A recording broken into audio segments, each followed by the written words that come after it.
Hello, hello, and welcome back to our Finding Better podcast. Thank you for joining me. This is a place where you can come to learn about real life experiences of people who have found better in their lives and how they did it so that you might be able to apply some of those lessons in your own life. We're going to get started right now, and I have a really wonderful guest with me today. Her name is Cindy Watson, and she's a founder of Women on Purpose. Now, men, gentlemen, don't hang up this phone. Okay. I have learned so much from Cindy. And so stay with me. Stay with me, everybody.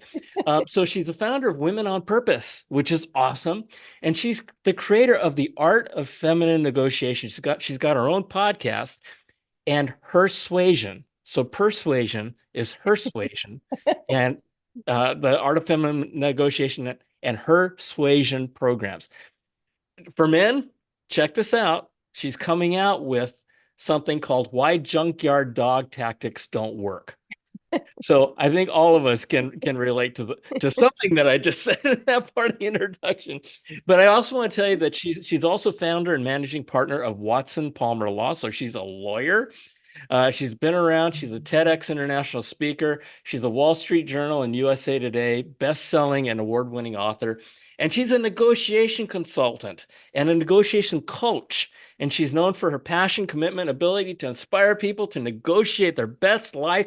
And that's what we're talking about here. We're talking about, right? It's all about finding better. Cindy, welcome to Finding Better. Thank you for joining me.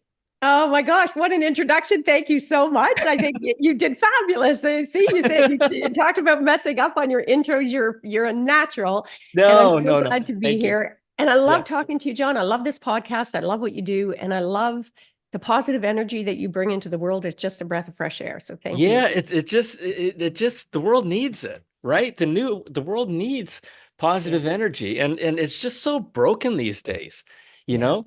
There's just so much bad going on. And part of this is that I love talking with people like you because you are that light, right? You provide Thank some you. of that light in a pretty dark world, and it's all about helping people find better and navigate and negotiate a better life. Yeah.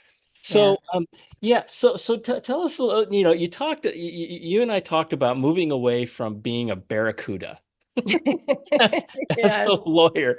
So talk about your story. Talk about what you do and how you got here.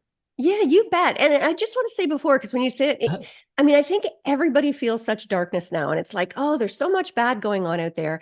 And we're getting inundated with that. But I just want for your listeners as well to remember there is also so much good out there. There You is are so you much are right. That's right. gorgeous, beautiful energy. And it's about shifting back so we can tap back into finding better, which is why I love this podcast. So for me, I would say I grew up in a low rental apartment in what was considered a tough neighborhood. It was just home Mhm. for me. I didn't know any better until later in life.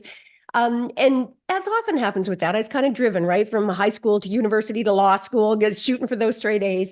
Uh-huh. And but having said, I had such a positive zest for life. And then I got to the practice of law where I'm looking around and it's like, oh my gosh, everybody expects me to get scrappier.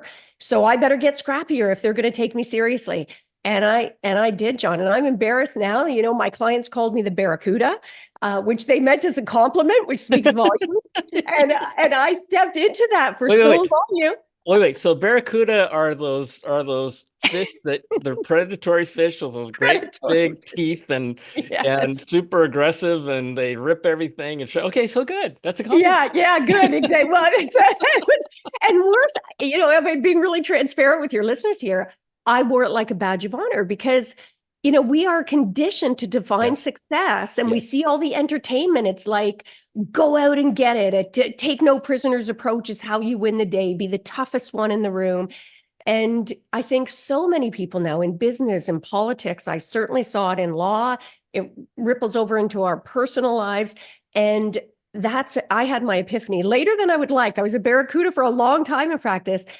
And then I had sort of a series of epiphanies. And finally it took that, oh my gosh, there is a better way. There is a better way to show up. There is a Yeah. better way to get more creative outcomes that better serve, not just in law, but in everything we do in life. And that's when it sort of evolved for me that all of life is a negotiation, and everything we've been taught about what it means to be a successful negotiator needs to be debunked. It's a myth. It's based on myth. So that was my sort of epiphany to get out of Barracuda mode and recognize, and I invite for your listeners, for everybody out there, think about how you're showing up every day. And are you showing up as the best version of yourself?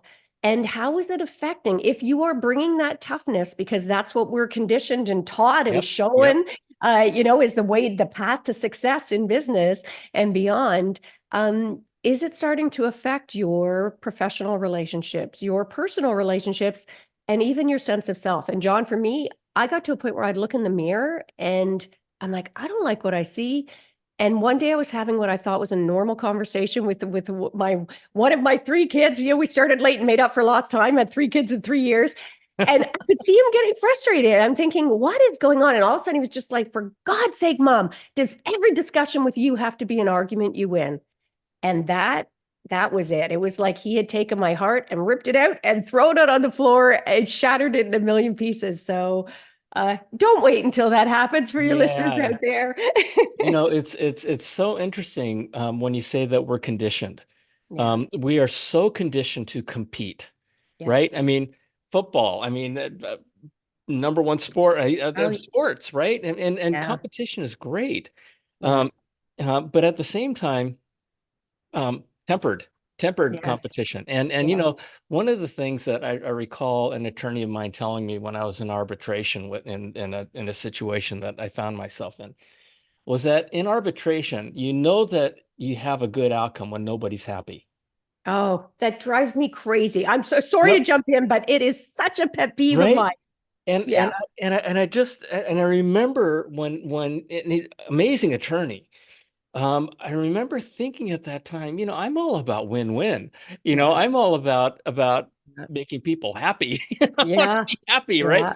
And so Yeah. when he said, the best case scenario is when nobody's happy. Yeah. I I think just that's went, just wrong. that's a Just tough way to make a living. Oh, and not just a tough way to make a living, but you're doing such a disservice for the client you're supposed to Yeah. serve. And I often say our first and most important negotiation is negotiating our mindset. And that is a mindset shift that needs to happen. I have heard, like, in 30 years practice as a social justice attorney, I have heard very many skilled mediators, high profile mediators say exactly the same thing, John. And I just look, I'm like, no, that's wrong. And even I love when you said win-win, because even our conditioning around that, I think most people, when they talk about win-win, are like, I want X, you want Y. If we find something where we can split the baby and both go away with something, that's a win-win. No, the Right. real Right. win-win is when we show up with an absolute open mind and empathy, putting ourselves in the shoes of the other party, That's right. um, trying to truly understand what they want and need, so that if I think I want X and you think you want Y, and we show up with vulnerable curiosity, we're going to find that there's something better than X and Y for both of us. Oh So, my gosh. Oh my, I mean, you have just cobbled together about 6 different episodes that I've done. And one of them has to do with that curiosity, yeah, and yeah, the empathetic curiosity, because we have had the curiosity beaten out of us. We it's have, true. Yeah, right? I mean, ever since we were kids, we're yeah, born curious beings, right? We're born and we're told that's a stupid question, or that's a dumb yeah. idea, or that's ugly. You know what I mean? That's And true. the world just beats it out of us. And it's so important because, as you're thinking about as you think through the negotiation process, that curiosity is so important Yeah, because you're negotiating with another person, yeah, right? yeah, And having the curiosity to understand, where are they coming from? yeah. And Where it's are they coming interesting from? because it's that, as you were saying that, John, it really struck me. It's that combination of curiosity and getting away from having the curiosity beaten out of us. And I think that's a great observation. And also being told that successful negotiation is a win-lose proposition. Right, Both of which right. are so destructive, because when we can show up from that place of curiosity, asking questions, we We don't listen well in North America at all. Even when we pretend to, we're actually just waiting for our turn to talk. We pay lip service to it, but we actually believe that the person talking the loudest and the longest is the strongest leader in the That's room. right. And the opposite is true. Sit back and listen. And when you're hitting a stalemate, show up, ask a question. If it's a touchy issue, lead by asking questions and being open to receive them. And not only that, everybody brags about, oh, this active listening, but we don't actually, if we're being really honest with ourselves, we don't, we reflect back what the person says, but in a way that serves our agenda. For me, I advocate what I call elevated active listening. When you're first listen, get curious, ask more questions. And then when you're reflecting back what the person said, put their position, put their argument in even more generous terms than they framed it. It is a game changer, John. I've seen in really tough negotiations, even with bullies, this can be really effective. You put back their argument in the highest possible frame, even better than they did, and it stops them dead in their tracks. And it usually triggers reciprocity because at our core, we are triggered by reciprocity. But if nobody's ever giving, it doesn't Yeah, trigger that yeah, reciprocity. exactly. Somebody's got to give first, right? Yeah. Somebody's got to give first. One of the things that I've guided my life on is an old saying that says they don't care how much you know until they know how much you care. Here. I And love what you just said in negotiations with really, really tough attorneys, even in that scenario, it rings true, Yeah. right? I Yeah. mean, you listen, and you send it right back to them, and they go, "Wait, what? Yeah. Yeah, Wait, that was a what? pretty good statement of my position. Wait a Yeah, minute you're actually listening to what I had to say." here.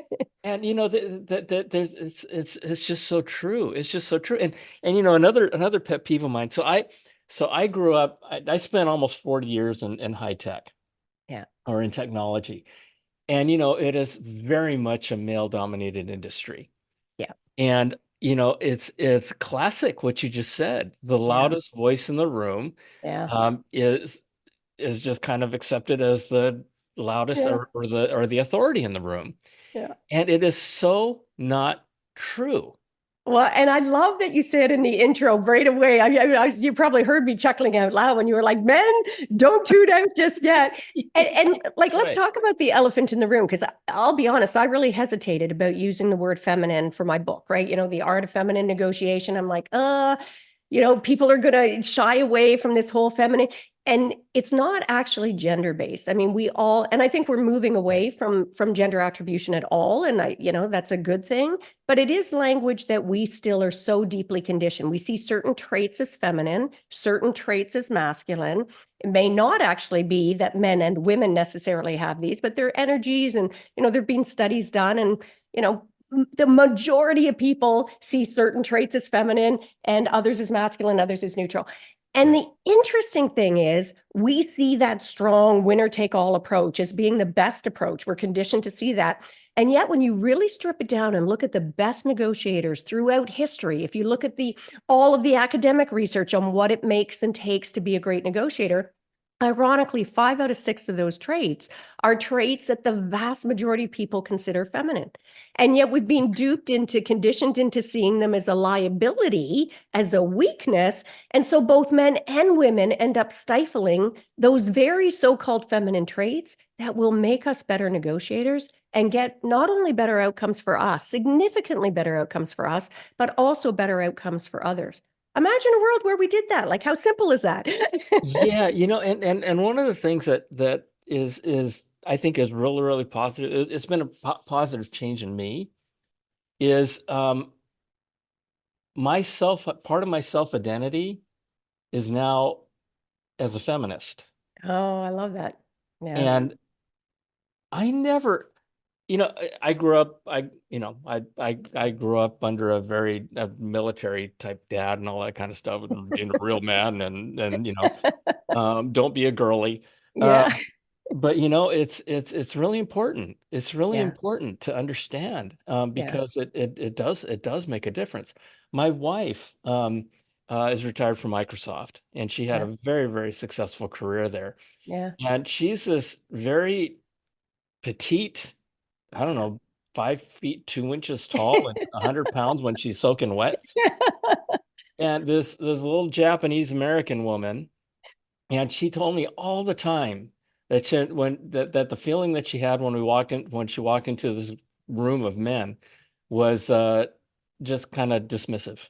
Oh, yeah. Just kind of dismissive. Yeah. But her superpower was, was putting them in their place. Yeah. And she did it in a very feminine way. She had to bring out masculinity when it was appropriate. Yeah. But she did it her way. Yeah. I love that. I love that. And more people need to do that, right? And we don't. Yes. Men. That's absolutely, because we all have masculine and feminine. And it's funny, again, speaking to the elephant in the room, when we talk about unconscious gender bias, people immediately get their hackles up and they assume, and men in particular, and I understand why, because they assume, oh, here we go again about men having gender bias against women. That's not all. Unconscious gender bias is men against women. It's women against other women. Yeah. It's women against women against ourselves, men against themselves, men against men. Because young boys are also conditioned exactly what you said your dad do. Don't be a girly, be some tough, grow some balls. Sorry, I'm not sure if I'm allowed to say that on your podcast, but that kind of posturing. And that's not authentic for all men. For so many men, they have gorgeous so-called feminine energy where they are all about building relationship and trust and bringing compassion and curiosity and all the traits that make them great leaders. And yet they stifle them because they think they're going to be seen as weak. Yeah. I always say, I said on, in my speaking and everything, it's all about love. It's all about love. But that 4-letter word is in our world is a lot of times interpreted as weakness. Yes. Oh, you're talking about love. Oh, eyes rolling and all that kind of stuff. But what? I mean, if there's one secret to finding better in your life, it's through love. And it's the most powerful emotion. Right? The most powerful emotion. So how did we come to see it as weakness? Well, I know how. I mean, it's just, did you see that new Netflix release that came out? I think it's called A Man in Full with Jeff Daniels. Love him, great actor. The show's like great, well done.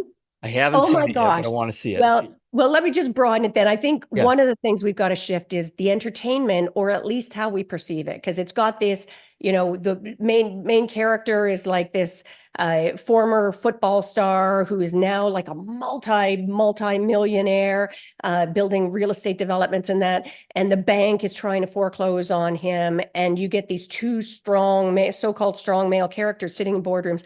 A lot of the series is about these negotiations, and it is just the epitome of what caused me to start this movement for the art of feminine negotiation, bringing soccer. All they do is hurl insults at each other. They're with male genitalia, and it's like, oh my gosh, right? And they self-destruct as a result of it. So, and I hope that's the message people take is this doesn't work. We're not holding this up as a model of how you ought to be successful. This does not work in today's world. Yeah. And you talked about you just said self-destruct. The thing that I found, and I figured this out many years ago, is that when you do take that approach, when you do take that lose-lose approach or that very aggressive winner-take-all approach, it hurts your spirit. Yeah. And this is not a religion. It just hurts you. Yeah. It just hurts. It just hurts the person that you are. It's not helping, right? Yeah. And and you can know this when you go home just exhausted and just beaten down. And if you feel that way, going home exhausted from a great day of really hard work and just I gave it my all, and maybe I lost that negotiation, but I did my best and I got everything that I could out of it. I mean, if you go home tired with leaving it all on the field. I mean, football teams win and lose every game. Somebody's a winner, somebody's a loser, right? And I keep saying football, any sport, that's the point of sport. Yeah. And maybe that's part of our conditioning, right? Is the winner and loser. But it's one of those things where it just as long as you leave it on the field, Yeah. as long as you've given it all you got, and you did it in a good, honorable way, that's the Yeah. key, Yeah. right? In a good, And let honorable me way. take that in a little different direction. Yes, and the thing that's interesting to me is I think we assume, hey, we'll give it our all, and we always assume that there's going to be that winner and that somebody's going to lose. And okay, I Right. got some of what I want, but if we all start shifting and coming from an authentic place with intention of how can I build rapport at the start of this? How can I surrender my ego to find out more about the other party, bring that curiosity? You're going to come up with, I can countless cases, John, where everybody thought the issue was just simply black or white. And it was like either I was going to get it or I wasn't going to get it.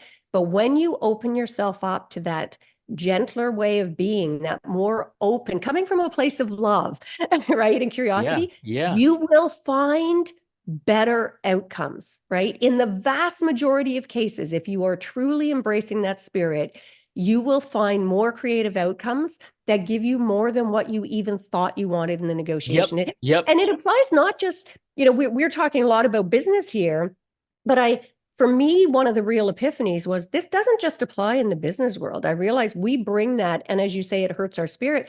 Whether you're negotiating with your intimate partner, with your kids, with service providers every day, Right. we tend to result in default, which is why so many relationships are ending in divorce today, or why there's so much conflict with our kids or with our intimate partners. Imagine how different that would be if you actually showed up next time you're going to have a difficult conversation with your child or with your intimate partner. If you prepared for it the way you did for a business negotiation, where you thought, who do I want to be in this conversation? Who are they going to expect me to be in this conversation?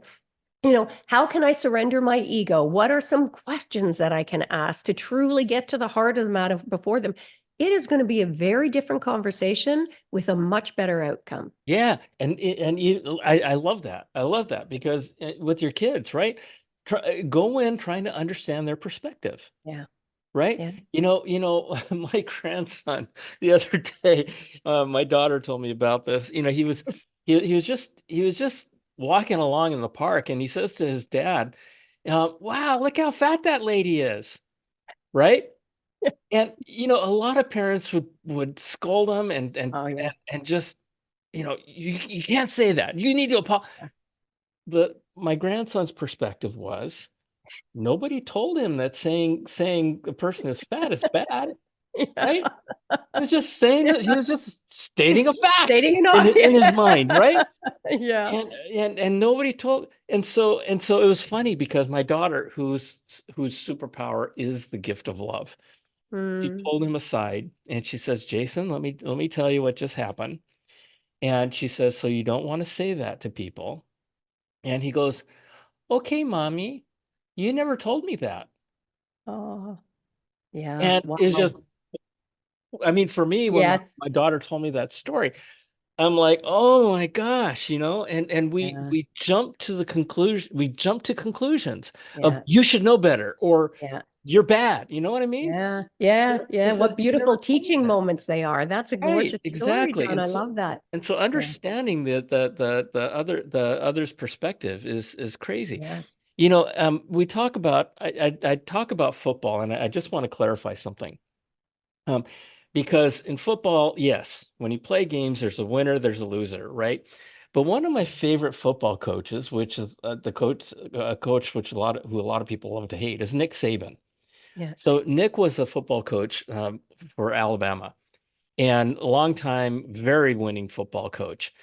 And one of the things that I love about Nick Saban is that for him, winning is very important, but it's Yeah. not everything. Yeah. For him, it's teaching the players character. Yes. Yes. And I love that, right? And I listen to some of his talks and stuff like that, and it's very little is about winning. Yeah. It's about Nice. building character. So every season when they march off the field, he's like, okay, I did my part. I did my part for these guys. If they have a losing season or whatever, if they have a chance, he's won. He's Huh. won. And That it reminds me of just Ted won. Lasso, that Uh-huh. show. I don't know if you've seen it. It's on Apple, I think, streaming or whatever, Okay. but and I'm raised just because entertainment is such a big influencer on us. And it is one of the few shows I've seen where I think you would love him, John, because the main character shows up with love. His approach on and he's a sport. He's like UK, you know how important soccer is, or football as Uh-huh. they call it there. And he doesn't know a lot about it, but he got recruited from the US, and every interaction with his team, he teaches with love. He brings that love approach. He all positive energy, even when everybody's conniving behind him, and even his so-called enemies have, played some fat. He shows up with love, and ultimately that love trumps all, which is a beautiful message that we could all take more of these No days. doubt. No doubt. No doubt. So listen, okay, so just some meat as we wrap this up. Okay. So for your better half, Yeah. okay, what are one or two things, just mindset shift a Ah, person can make as they're yeah. as they're as they're and I was gonna say as they're negotiating. It's not a manipulating thing. It's Yeah. not a manipulation. No. Yeah. Negotiation is communication, and to me, trying to get to that win-win. Now, if people are looking at negotiation and going, "Ooh, how am I going to win?" Right? Yes. Okay, so folks, that's our point. Yeah. Okay. I love that. I love that. I Go ahead. Sorry. It can be a win-win, and that's the frame of which I'm talking, and I'm asking for your Got it. perspective is, Yeah. as we try to go into a win-win negotiation, what are the mindset shifts that we might make? That is a great. I've never been asked that question. I think it's a great question. Cool. Um, First thing I would say is, and it's going to sound super corny, but as you said in your intro, stay with me. Don't turn the channel yet. Okay, good. I Start love from a corny. place of unconditional love, because you hit the nail on the head. When we show up in that barracuda mode, it hurts our spirit, and it makes us show up as a lesser version of ourselves. And the more we do that, the more we get sucked in showing up as lesser and lesser versions of ourselves. So start from a place of self-love, because then it's easier to bring love to the table. And I would say two very quick models that I would share in terms of preparation and mindset going into a negotiation. One, I call it the no fear model. And it's just do a really quick check-in, FEAR, fear, ego, attachment, and reactivity. Think in advance, what are fears that I'm bringing to the table? Because most of our acting out and our need to win, our need to have power over others rather than power with, comes from fear. So what You're fears right. am I bringing to the Yeah. table? Am I afraid of failing, afraid of rejection, afraid of getting that no, afraid of the unknown? These are all things that sabotage getting best negotiation outcomes. So think about your fears. Think about the fears the other party is bringing to the table, and how can you address them? How can you take those fears away for them? Ego, E.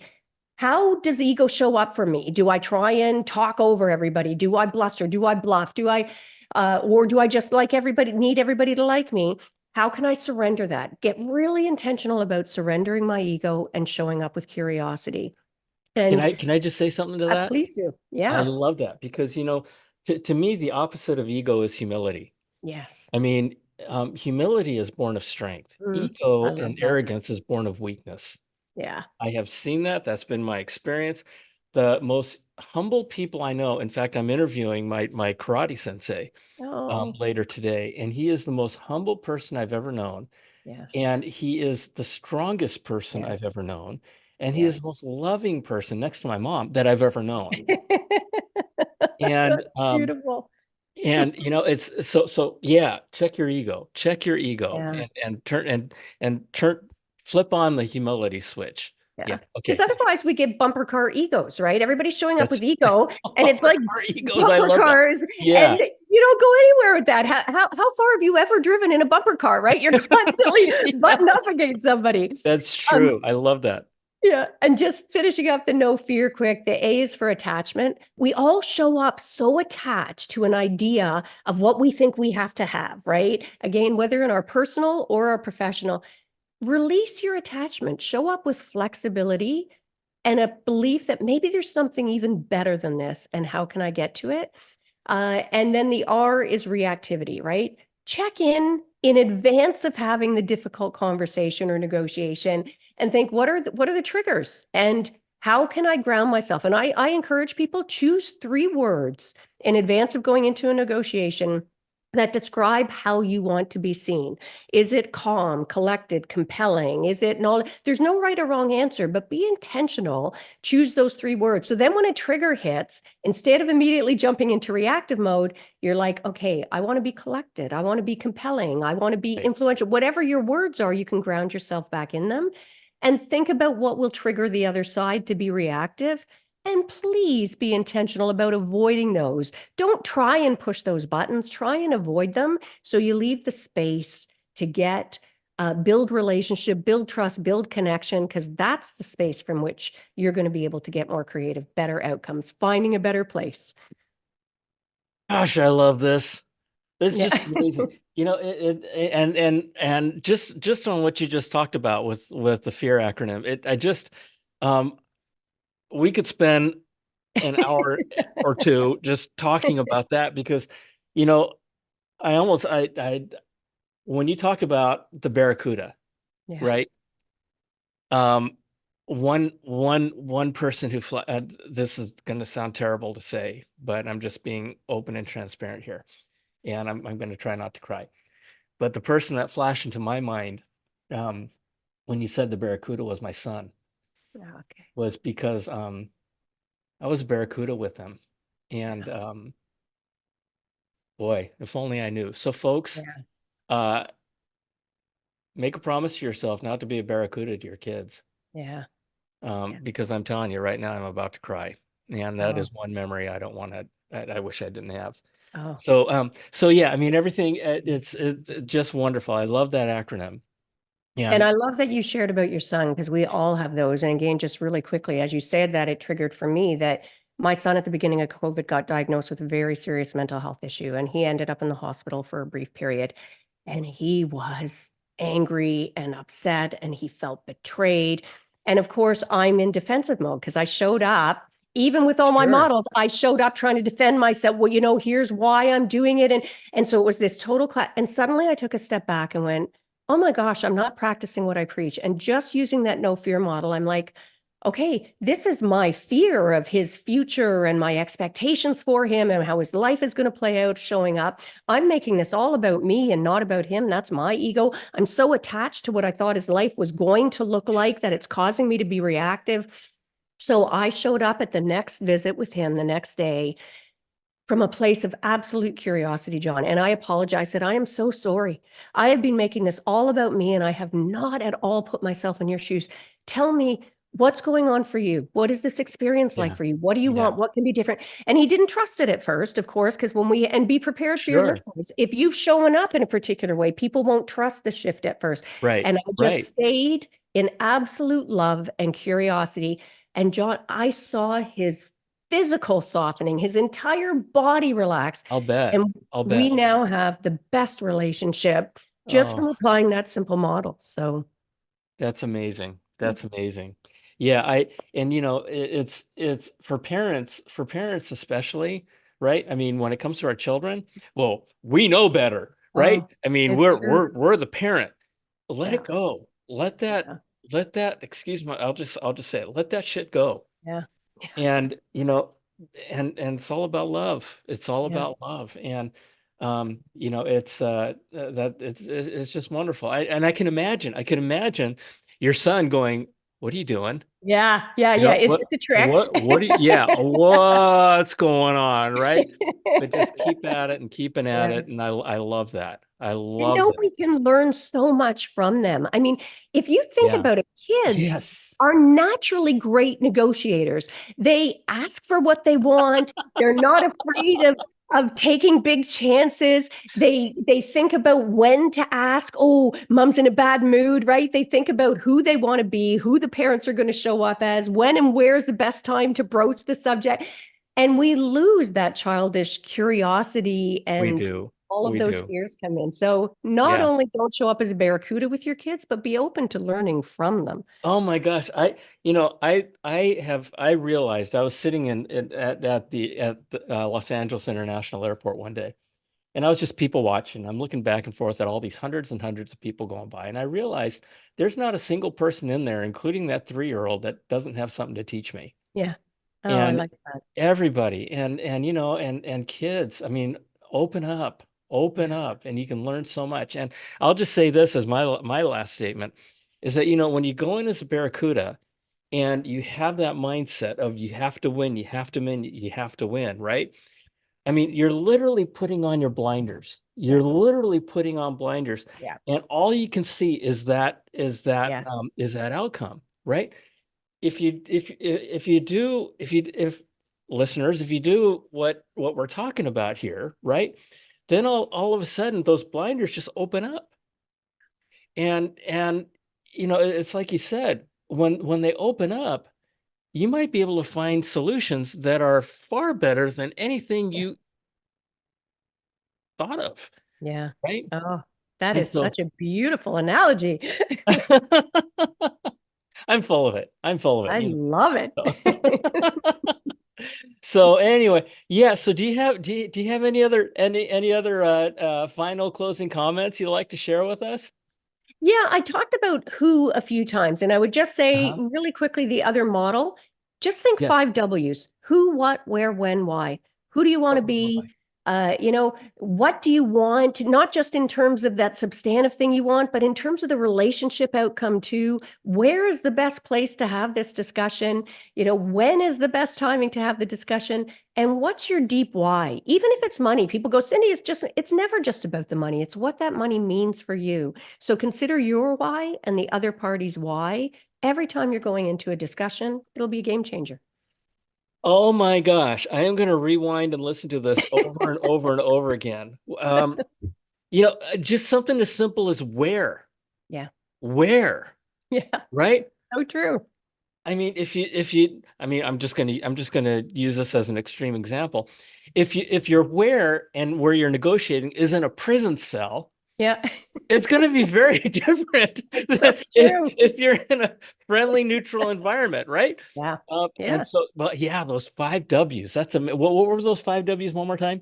Just who, what, where, when, why, and What, when, apply where? them. Yeah. And I'll feel free. I'll give you, and you can throw it in your show notes as well. I've got it like a free resource just about the five W's. I call it the five secret weapons, and exploring that even deeper, right? So Oh, that, that's and amazing. even with your partner, right? Some conversations are better in the bedroom. Some conversations should never take place in the bedroom. You want to be, keep it out of the Yeah, bedroom. yeah, I do it yeah, over for a sure. romantic dinner, maybe to broach it. I don't Yeah. know, but Yeah, great example. I like that much better than my prison cell.